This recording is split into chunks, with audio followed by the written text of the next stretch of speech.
Okay, this is from our meeting on September 4th, 2018 at The Ohio State University. This is a topic called belief formation, on how people arrive at their beliefs and how they change their minds. So this has a lot to do with looking at how people come to believe what they do and some of the factors that play a role in how they change their beliefs. Now, this has to do, once again, with what we talked about before. This is the field of study called epistemology, and epistemology is a branch of philosophy that is used to talk about how people come to know things. It's a study of knowledge. Epistemology is used to find tests for true types of certainty and how we arrive at our beliefs and how we can make knowledge claims. Obviously, when it comes to the existence of God, that is called religious epistemology, and we talk about reasons why some people believe there's a God and others don't. We are always going to be entering into the field of religious epistemology. Some people will say, I don't know if there's a God. Other people will say, I can't know if there's a God. Some people will say, I do know there's a God. They're making knowledge claims, and that has to do with the field of religious epistemology. Some suggested readings, once again, I've talked about these before. If you want to learn some of the basics of religious epistemology or general principles in epistemology, you can get any of these books right here. Some of them are on Kindle at Amazon. Others will have to be ordered paperback or hard copies, but these are all good intros to discussing some of the things we're going to discuss in this session right now. Now, it's pretty obvious that many people come to believe what they believe through these certain areas. I've talked about these before. A lot of people come to believe what they believe through sociological and community issues, through family, culture, parents, society, perhaps a local church or local temple or mosque or something. Of course, some people believe what they believe because of psychological and experiential reasons, such as comfort, hope, identity, meaning, peace of mind, or maybe they've had a religious experience of some kind. Some people believe what they believe because of authorities in their lives. They've gathered information from certain professors or perhaps clergy or experts on a specific topic. And all these things are talked about in James Sire's book, Why Should I Believe Anything at All? If you want to get that book, it's an older book, but he talks about why people believe what they believe, these different categories. Now, there's no doubt that when it comes to forming beliefs, there is an issue of confirmation bias. And if you've never heard of confirmation bias, that happens with just about everybody in any belief system, whether you be religious or non-religious or atheistic or believing a certain political party, whatever it is. Most people have to deal with confirmation bias. And when it comes to confirmation bias, what happens is a lot of times you will tend to process information by looking for interpreting information that only confirms our existing beliefs. That means that what we end up doing is we've made a decision to believe something, and then we will only, in many cases, we only seek out information that confirms our existing beliefs. And that can lead to some bias, of course. But the good news is that everybody does it, because I don't know anybody that's 100% objective and doesn't want to defend their belief system. So just like you have Christian apologists, you have Mormon apologists, Jewish apologists, atheist apologists, Muslim apologists. You have people that are apologists for a specific political party or perhaps a certain policy that's going to be passed in Congress in today's culture. The point is that everybody has to deal with confirmation bias. It's just the nature of reality. And a lot of people will go out to seek things out that only will confirm their existing beliefs. Now, you can help curb your confirmation bias by trying to look at both sides and trying to be as objective as possible, but it's very difficult. And I'd have to agree that it is an issue when it comes to religious discussions, no doubt about that. Now, when it comes to believing things, another factor that plays a huge role is what's called plausibility structures. And of course, when we say something's plausible, what we mean is that something might sound reasonable or probable. That means when you hear something, you might say, wow, that's very plausible. I can believe that. That sounds reasonable or probable. I'll give you some examples here. For example, a Christian may be talking to an atheist, And he may say to an atheist, isn't it reasonable to believe that nature isn't all there is? You might say, isn't there something outside of the natural world? Isn't it plausible to believe that? Or isn't it reasonable to assume that if God were real, he would be powerful enough to communicate with us in a way we could understand? Or an atheist might say to a religious person, have you noticed almost every time we've said something has a supernatural explanation, we ended up finding a naturalistic explanation? So these are just some issues that go back and forth in these kinds of discussions. And of course, to certain people groups or certain people from religious backgrounds or even atheists, certain things will sound probable or reasonable while other things won't. Another example here is a Christian talking to a Muslim. We might say Jesus is God and he died and rose from the dead. Of course, the Muslim responds by saying that is implausible. God is one, and Jesus dying for the sins of humanity is weak. Or a Christian might say to a Jewish person, Jesus is the promised Messiah of Israel and the nations.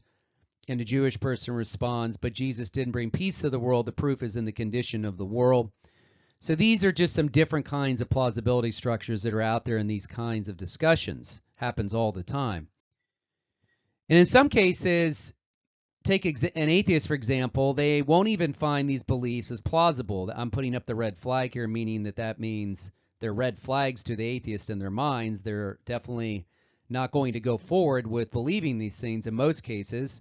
They don't consider it plausible that people rise from the dead, or virgin births, or non-scientific explanations, or religious experience is not very convincing to them, or believing in some kind of Adam and Eve in Genesis. So these are red flags generally to an atheist, and they just don't consider them to be plausible.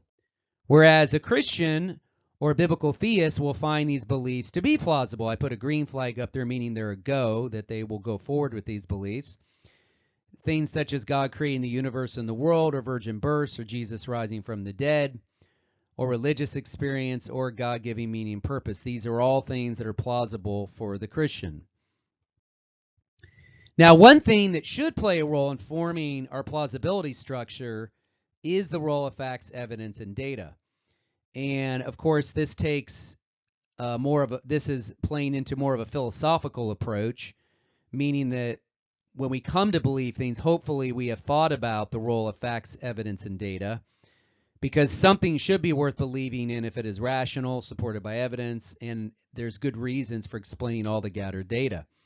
Now, of course, many people don't follow this approach when they form their beliefs, and the goal of apologetics or philosophy in general is to help people to have this aspect built into their faith, that they need to add it in there if they haven't. They need to get going on this area if they haven't yet. Now, of course, many people in other areas of reality, when they form beliefs, they don't use this approach either. Some people will believe things that are totally irrational in politics. Even if you give them the facts, they will deny the facts and go by their emotions, because their emotions are stronger than believing. Their emotions take a much higher priority for them than believing things are supported by evidence or correct data. That's just the culture we live in today. But if you want to have a plausibility structure, you really need to evaluate the role of facts, evidence, and data. And when it comes to rationality, the rational mind is a thing or process that guides sensible or logical action, avoids emotion or bias in judgment, and maximizes some good or function and produces universally optimal results. So of course, one of the main goals of being rational is to arrive at true beliefs. Everybody wants to try to have true beliefs. You care about truth in the fact that you want true bank statements. You want your teachers to give you true assignments. You want your parents and loved ones to tell you the truth. You want the instructions on a computer that you bought or some other thing from a store to have correct or true instructions so you can build the thing or get it to work correctly. So we rely on rationality all throughout our lives. It just seems that when it comes to the really big topics like God or maybe politics or something, sometimes we are not always rational. But as far as biblical theists, we should understand we're created in the image and likeness of God, and we definitely want to try to be rational in our belief systems. It's definitely a component of our faith. Example, let me give another example what I find to be irrational. This is a perfect example. So let's say a Christian's talking to a Muslim, and you say to that Muslim, the Quran was written 600 to 650 years later than the New Testament, and of course the Quran says Jesus never died. And you might say to the Muslim, you can't possibly accept the Quran as an authority. And in many cases, as I've seen, the Muslim will turn around and say the Quran is perfect. It says Jesus never died, case closed. So they don't care about any kind of historical dating. They don't care about that Muhammad never knew anybody in the first century, never had any contact with the apostles or anything. They think the Quran is a perfect revelation. And of course, the Christian looks at the Muslim like they're totally irrational. It happens all the time. Now, this book called Evangelism in a Skeptical World by Sam Chan is a very good book. It has some good points in it. He gives an example in some cases how Christians are irrational, and I would agree with him here. He gives an example of how he was teaching a class, and he said, he says his class, would you leave behind your faith if you found out that Jesus was never raised from the dead? Meaning that what would happen if you found the bones of Jesus, if they actually went out and found the physical bones of Jesus? And he presented this thought experiment to a seminary class, and many of the students already entered into the ministry. And he said to them, who here would stop training to be a minister or missionary and go back to law, dentistry, engineering, nursing, teaching, or medicine? And he said not a single person raised their hand. And of course he says, why not? Because he says we have a prior truth commitment that overrides what we're hearing and seeing. We find ways to explain away the evidence.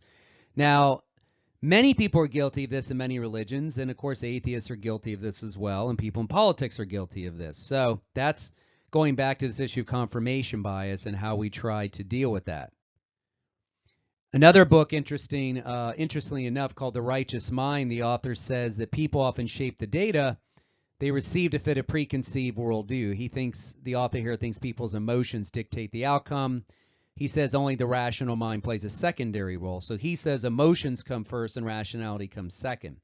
So that's another take on this issue, and it just depends who you're talking to. Of course, many people will decide emotions do trump rationality, and that's something we have to deal with, as I've already said. Now, this brings up the issue of objectivism and subjectivism. If you've never heard of this terminology, objectivity or objectivism is the view that we have the ability to be objective in the way we see the world and in our truth claims. It denies that social, cultural, or our subjective mental idiosyncrasies prevent us from grasping what is really there, whereas subjectivity is a view that denies the possibility of epistemological objectivity and says our perspective of the world is always determined by and situated within our own unique social, cultural, and subjective mental idiosyncrasies. So the question becomes today, can anybody be really objective? Can we really make objective truth claims? Of course, this gets into the postmodern and modernism debate because some people in postmodernism deny there's any divide between objectivity and subjectivity. But the reality is when you're dealing with people, it's very hard to get them out sometimes of their social and cultural constructs and show them there are some truth claims that are definitely not dependent on their own subjectivity or social and cultural backgrounds. Even God's existence would be a claim that if God exists, it would be something outside themselves. It wouldn't be dependent on their social or cultural backgrounds. God could still exist regardless of how one feels about it, whether one's happy or not or unhappy. And so this plays a role in how people form their beliefs. Now, it's interesting that James Warner Wallace, who's written some popular books such as God's Crime Scene and Cold Case Christianity and Forensic Faith, says the following: scientific experiments provide us with data. Historical investigations, including criminal investigations, provide us with facts. The raw data and facts don't speak, say, or tell us anything. Observers and thinkers assess the data and facts, interpret them, and provide findings and conclusions. The problem, of course, is that observers and thinkers, whether they are scientists, historians, or just common jurors like you and me, hold presuppositions, and these propositional biases affect the way they form the conclusion. So it's not that everybody can't see the evidence and the facts. Everybody can have access to the same data and facts. The question is how we go about interpreting them, and that has to do with our worldview, our presuppositions, and other issues, and that's why we always don't agree and come to the same conclusions. Example here, let's say somebody makes the claim that science is the only way of knowing things. Now, if you look at number 2 here, science is built on methodological naturalism, which only allows for impersonal explanations. It studies the regularities of nature and only allows for natural physical explanations. However, many people that practice methodological naturalism forget there's a role of metaphysical naturalism, which is a philosophical view that there's no personal God and that there's nothing outside the physical world. So what they sometimes do is presuppose there's no God and assume the natural world is all there is, and then they take their methodological naturalism or their science and then use that to prove their metaphysical starting point or their philosophical starting point. So a lot of times people get those confused, and we need to know the role between philosophy and science, no doubt. Example, let's take a look here. This also happens in history. John Dominic Crossan, who was one of the main leaders in the Jesus seminar, once said, "A person has the right to say, I by faith believe that God has intervened in the resurrection event. It's a theological presupposition of mine that God does not operate in that way." So there you go. There's somebody that has already started out with the presupposition that God does not intervene into history and cause resurrections, and that, of course, is playing a role in how he interprets the evidence. So there are what are called a priori beliefs or commitments. This means to assume something or presuppose something prior to experience observation, like Crossan is doing there. And this means any attempt to look at or interpret evidence will be seen through a priori commitments. Happens all the time. Here's another example. Scientist right here, Lewontin, I'm sorry.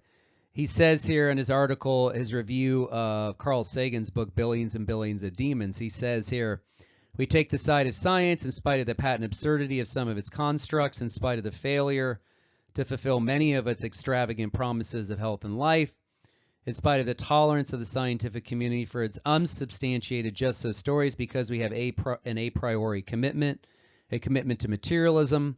It is not that methods and institutions of science somehow compel us to accept a material explanation of phenomenal world. On the contrary, that we are forced by an a priori adherence to material causes to create an apparatus of investigation and a set of concepts to produce material explanations, no matter how counterintuitive, no matter how mystifying to the uninitiated." And that's that's obviously true, and that's an example of someone that has his a priori beliefs or starting points, and that is playing a role to how they interpret the evidence.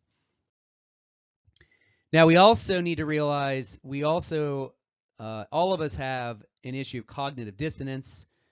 Everybody has to deal with cognitive dissonance. Cognitive dissonance is something where you see something, you believe something to begin with, and then you see something that conflicts with it. New information comes in, and this produces a feeling of discomfort, whereas you might say, I knew this was the right thing to believe, and then I'm hearing counter evidence. I'm experiencing this dissonance or conflict in my mind. It might be causing emotional or factual doubt. Not only religious people are guilty of this, atheists are guilty of this as well, or they have to deal with the same issue. We have this problem in politics and other issues. We go out and we gather information and we make a conclusion, or else we have strong convictions about something, and then we hear counter evidence that causes us to rethink it, and that can cause some dissonance, and then we have to work through that dissonance. It happens in everything we do. So when we experience the dissonance, sometimes people ignore it. Sometimes in religious communities, we may just say you need to have more faith. We may go back to our community and talk to people for help. We may look for apologists to help reassure and confirm our beliefs. Happens in every single religion. And so, and in atheism as well, as I say here. So everybody has to deal with cognitive dissonance. There's too much information out there. There's always going to be counter arguments, and the question becomes how we work through our dissonance. And remember, there's always a difference between proof and persuasion, or proof or argument and persuasion. Someone might say there's no proof or evidence for God's existence. Of course, as I said before, we have to define proof and evidence, what that actually is. Many people equivocate on those words. They're words that are used in a very ambiguous fashion. And of course, in other presentations, we've talked about that. But there's no doubt when it comes to looking at evidence for God and counter evidence that many people have found responses to questions. Many seekers have found the evidence to be sufficient. And perhaps sometimes people that are hung up on a absolute kind of certainty, or else the perfect proof or evidence, perhaps God knows some people resist the evidence, and maybe it's not as clear to them as others. These are just some things on the table. Perhaps it's a free will issue, that God's giving people a lot of freedom to make their choices, or God does not want to force himself on people, And in some cases, maybe people are making evidence into idolatry. Some people can get so fixated on evidence to the point that they don't understand that God, the object of our faith is God and Jesus. Reasons and evidence support the object of our faith, which is God or Jesus, but the object of our faith is not evidence. So sometimes people get those things confused. Let's quickly review some of these. When it comes to evidence and proofs, of course, we have inductive and deductive and abductive proofs. Some people say on the left-hand side here, there's no proof or evidence for God's existence. We can always ask clarifying questions, such as, what do you mean by proof or evidence? Does proof or evidence mean to have absolute certainty? Does proof or evidence mean to have certitude? Certitude's where you have a belief it's beyond doubt. There's no counter arguments at all. Or maybe it means to have exhaustive knowledge. And of course, when we make big commitments in life, I think we all know on this bottom left-hand side that when you get married or take a job or really make a major decision, many cases you still have gaps of knowledge or levels of uncertainty, but you still were able to commit. And it only seems to be with God's existence that we seem to need this absolute or exhaustive knowledge. And then on the right-hand side, those are the different kinds of proofs. Inductive proofs are based on observation and experience. That would be reasoning from effect to cause, such as the resurrection of Jesus. Inductive arguments offer only probabilistic support. They never provide absolute certainty. In the field of science and history, that is seen in many cases. Deductive proof reasons from prior experience, doesn't go from experience or observation. It reasons prior to that. It's called a priori experience, or what we call rational demonstration or philosophical demonstration. That's seen in Edward Fazer's book, 5 Proofs for the Existence of God. And then we have abductive proofs, or what we call inference, the best explanation. That's when we see features of reality. We may not have observed it directly, but we see things and then we gather our information together. We gather the facts together and come up with the best explanation for something like a cold case investigation where you didn't see the person who was killed, but you gather your information together, come up with the best explanation. Could be with something in archaeology or science or history. And then remember, with direct evidence, that's something we just see directly with our 5 senses, or circumstantial indirect evidence where something's in the past, we didn't witness it directly, or a cold case crime scene where you didn't see the murder victim killed directly, and you have to come up with circumstantial or indirect evidence. And of course, as Ronald Nash says here in his book, Faith and Reason, Searching for Rational Faith, he says, a person's noetic belief-forming faculties are seldom as neutral, detached, and Cooley's objected, as many people, including especially intellectuals, like to think, the subjective, egocentric predicament is shared by all people regardless of educational level. Persuasion then seems to be person-relative, and no single argument will likely persuade everyone, especially when it comes to the big issues. So what he's saying is that arguments and evidence are accessible to everybody, but they seem to be relative to each individual. It doesn't mean the arguments are bad arguments or the evidence is not good evidence. It just means that each person is not going to come to the same conclusion about looking at certain proofs or evidence. If they did, everyone would agree, and obviously we don't. So they seem to be relative to each individual, depending on their backgrounds, their pre-commitments and presuppositions and worldviews. For example, if you say, have a sign out here about changing my mind on whether God exists, you could offer somebody proofs or evidence, but the actual change in persuasion has to do a lot with their worldview, their prior commitments, their presuppositions, and things like that. There is a subjective element there. It always is going to be there. And remember, when it comes to biblical theism, of course, when it comes to people changing their minds about the existence of God and who Jesus is in the gospel, the Holy Spirit is, of course, the agent of persuasion, and he works through us as human vessels, but he is the ultimate agent of persuasion. And of course, we see in the New Testament where the apostles disputed with their countrymen, they reasoned, they persuaded, and we know the Holy Spirit used reason and evidence when they appealed Old Testament prophecy or the resurrection or something else, that the Holy Spirit could use that to persuade people of the truthfulness of the gospel. So when it comes to persuading people, whenever someone has a different view about something, we always need to resonate with the person. We need to say, I understand it's hard to believe this, For example, like if someone says there can't be one way to have a relationship with God, and sometimes you need to just resonate with the person, say, I understand it's hard to believe there can be only one way to have a correct relationship with God. Of course, we attempt to dismantle this understanding by using sound argumentation. Of course, we speak the truth in love, but of course, all world religions in this example are contradictory. They all can't be true. And so sometimes it's just a matter of walking them through the logic. And of course, this should be viewed as a process. Sometimes it takes a long time for people to understand these things, especially in a very emotional-driven culture.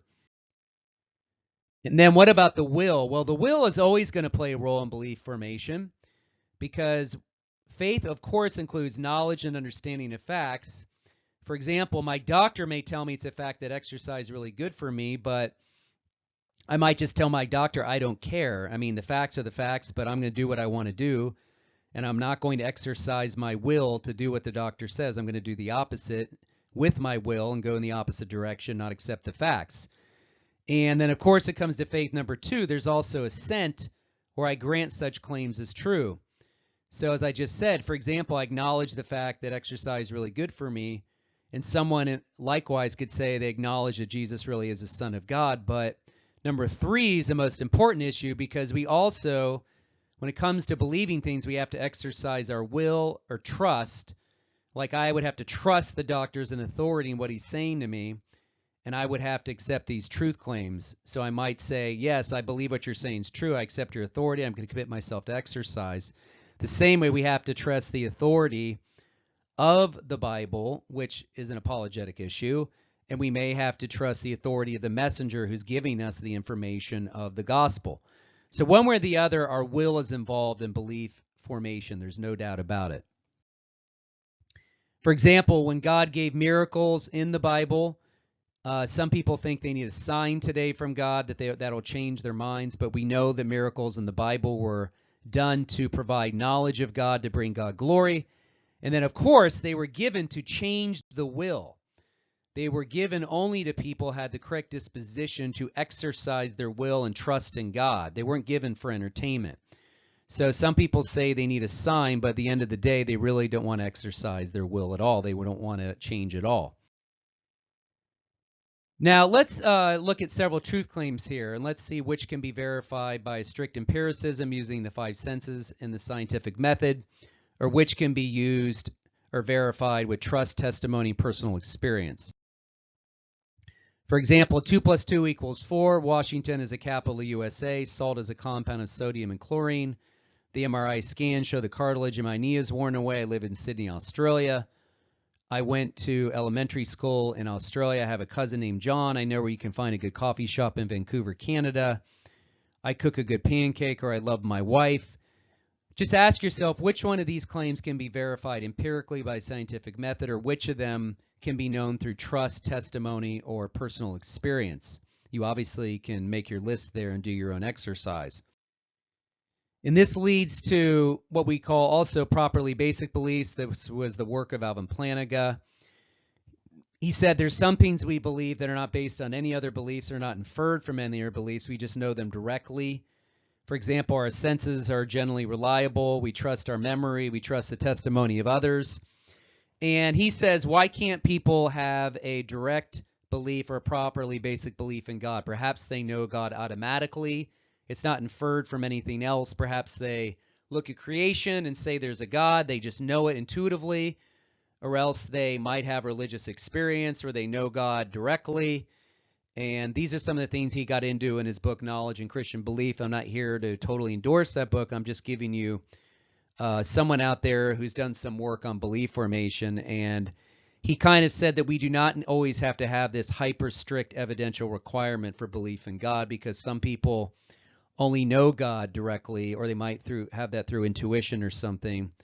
And he's just saying that basically not everybody has the time to master all the evidential arguments for God's existence, and therefore they could look at creation and know there's a God. They could know God directly through religious experience, and he thinks that counts as having rational belief. But you would have to read his book to go into that, or study some of his work.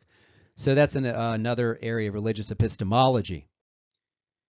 Obviously, we constantly trust the testimony of others. Most of us believe our biological parents, our parents. Very few of us done DNA testing to find out if this is true. We trust what our parents present to us at birth, and that we've been given our birth certificate. Very few people question that. We also, of course, trust the authority of others. Like I said before, an example, the doctor. But in this case, if a doctor gives you an MRI scan and shows your knee needs an operation, we generally trust the authority of the doctor face value. Many cases, we don't have access to perfect knowledge or expertise in every area, so we rely on authorities to give us information. That's how we form our beliefs. Remember, in some cases, people will never change their beliefs. Some people want every question answered so they can go forward with God, while some people want their doubts confirmed so they can move beyond God.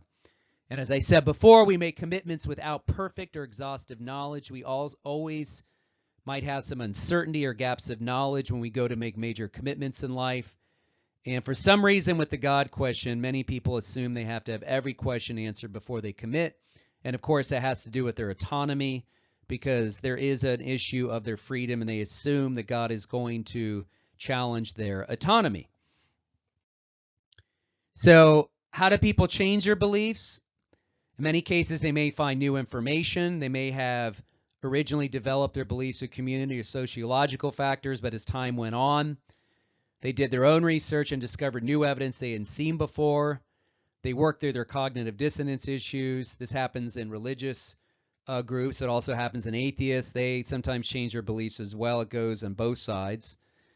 And then they have a crisis of beliefs. They have to decide what to believe. They will either stay in the same belief system or else they will change their direction. It just depends on the situation, the person.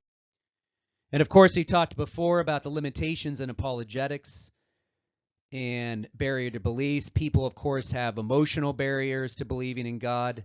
There's always going to be intellectual barriers. Those are skeptical objections. There's volitional barriers, has to do with your will. And of course, there's spiritual barriers. People are dead in their sins, and sin can make us blind to the things of God. So all these factors play a role in people's beliefs about God and the gospel. And then, of course, some people may change their minds because of a cumulative case. They might find that compelling. When it comes to cumulative case apologetics, that's where we piece together several lines or types of data into sort of hypothesis or theory that comprehensively explains the data and does a better job than any alternative hypothesis. For example, we might have a list of questions here about reality, and we may ask, what's a better explanation for these questions, an intelligent mind or a personal God or nature itself? Many people assume nature and chance and time can answer all these questions, or some sort of physical explanation. Science alone can answer these questions, whereas somebody else might say they've looked into all the evidence and done the research, and they think that a personal God or an intelligent mind is the best explanation for these questions. And I don't have time to go into every one of these questions. There's more than enough information out there on each one of them, and these points are debated, but I'm just giving an example here. Another example might be the chart here, where you have features of reality that everybody sees. This is just a very general overview. You look on the left, people that say there's no God, that's their explanation for these features of reality. They've made an inference to the explanation, and their explanation is no God is the best explanation for these features of reality, where the people on the right have looked into it, and they think a personal God explains these features better than no God. Same thing in the next slide as well. Of course, these issues are debated. There's a lot of books on these topics, just every single one of these as you go down the list. But the point is that obviously nobody can observe God directly. He's not the kind of being that can be observed like I'm talking to a person in front of me. We'd only know that through natural and revealed theology, of course, as I've talked about before. But the point is that people can arrive to belief structures or what they believe through inference. Happens all the time, and much of knowledge of God is inferential. It's through an inference. It's not based on directly seeing him directly. It can be on a personal experience or else intuition, direct experience like Alvin Plantinga talked about, as just mentioned there. So just remember, some people come to believe and there's a God by looking at features of reality in the world and then saying a personal God is the best explanation for those features.